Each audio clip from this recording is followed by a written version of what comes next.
guess really the way I want to start this is asking you, Zach, what is your what's your highlight of the Sermon on the Mount? If you took one passage or one section out, what would it be?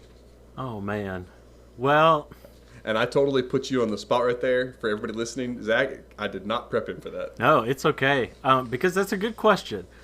I kind of look at the Sermon on the Mount. It's very easy for us to look at the little parts of it and say, well, you've got the Beatitudes and you've got, this section and this section and this section. And it's very hard for us to look at this as the Sermon on the Mount.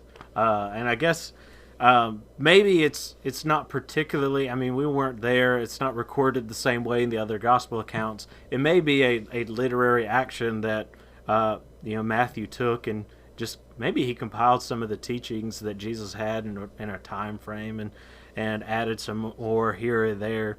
But as we see it, it is a sermon which Jesus gives on the mountain, Matthew chapter 5, verse 1. And it's an amazing sermon because you see all of these different parts of being a Christian. You see, and I think it's really interesting how it's organized. So, for instance, in chapter 5, you have, the call to be disciples. That includes the Beatitudes. It includes being salt and being light. It includes some other things as well. He talks about a lot of heart issues, lust and anger and all of these other things. But I guess to answer your question, Logan, one of the things that pops out to me the most is what he says about loving your enemies and what he says about, you love them, you pray for those that persecute you. And it's not even, he's not even implying that you pray that they repent. You're praying that they are blessed.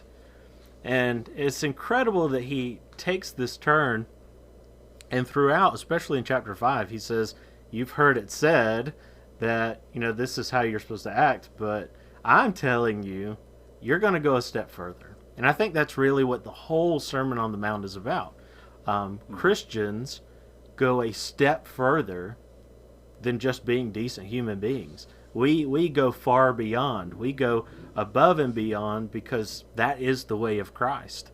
To love without expectations, to forgive, to not judge, but give people the benefit of the doubt, to go with, to serve, to not look for your own glory and your own praise.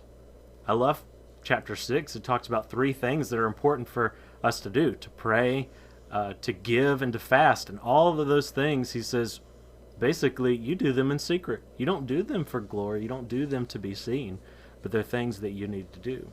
And so, really, I think that's kind of just some of my thoughts about it, as far as really there's not a one part of this that sticks out to me. It's really that major theme that all of it kind of pulls together. Well, and that's the way I think it's intended, or at least should be approached. I mean, because when you look at it, it all ties together. I mean, you can't just say, "Well, I like that part of the sermon, but not that part." That don't work that way. But you're right. It's about doing above and beyond. It really is what this is. And there's even a section in there that literally is about that. In chapter 5, starting at verse 38, say going the second mile. Under Roman law, a Roman soldier could force a Jew to carry their stuff, carry their whatever they had for a mile, and make them carry it. That was the law. Jesus doesn't say, you know what, that's plenty. You've done your part. Quit. He says, nuh-uh. Go at 2 miles. Carry extra. Go above and beyond what you're asked to do. I'm asking you to do more than the old law asks you to do.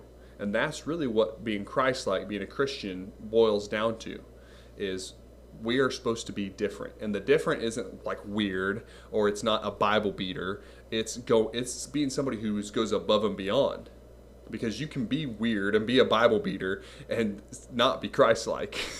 Right. I mean, and so, go ahead. Oh, and I was just going to say that, and Jesus really wraps it up very well in chapter 7 as to what this really is, and how going above and beyond is leading to something else. He talks about those who will enter the kingdom of heaven are those that do the will of the Father who is in heaven, not those that just profess his name and say, well, I'm a Christian and I do things for Jesus. It's not just them. It's it is those that do the will of the Father. He then adds a little parable about the wise man who built his house on the rock. And if you notice what he says there, he says, everyone who hears these words of mine and does them is like a man who builds his house on a rock. So he's leading this idea that when you are doing above and beyond, you're actually being obedient to this word that I've given to you.